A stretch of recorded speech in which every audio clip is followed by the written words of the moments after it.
কিশোরগঞ্জের ভৈরব বাজার জংশনে ঢাকা থেকে চট্টগ্রামগামী ঢাকা মেল ট্রেনের একটি বগি লাইনচ্যুত হয়েছে।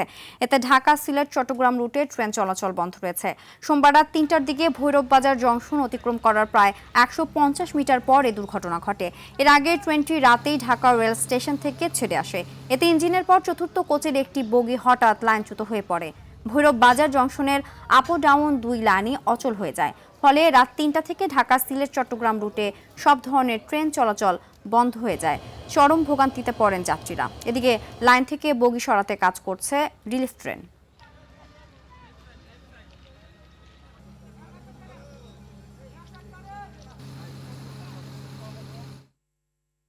এ বিষয়ে আরো জানাতে ভৈরব থেকে সরাসরি যোগ দিচ্ছেন সহকর্মী সিদরাতুল রশিদ পিয়াল। পিয়াল, কখন নাগাদ ট্রেন চলাচল শুরু হতে পারে জানতে পেরেছেন কিনা?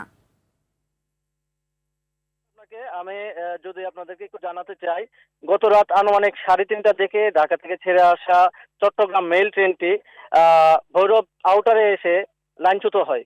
এতে করে ট্রেনের দুটি চাকা লাইন থেকে নেমে পড়ে এবং দুর্ঘটনা কবলিত হয়। এতে কোনো আহত হয়নি। টানা 6 ঘন্টা হয়ে গেলেও এখন পর্যন্ত ঢাকা সিলেট ঢাকা চট্টগ্রাম রোডের ট্রেন চলাচল স্বাভাবিক হয়নি।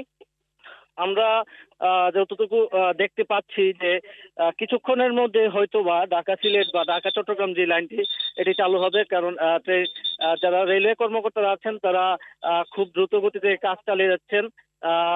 এতে দেখা যাচ্ছে যে আর ঘন্টাখানেকের মধ্যে আমরা যা জানতে পেরেছি ঘন্টাখানেকের মধ্যে ভৈরব থেকে ট্রেন চলাচল শুরু হবে এবং লাইনটি সচল হবে।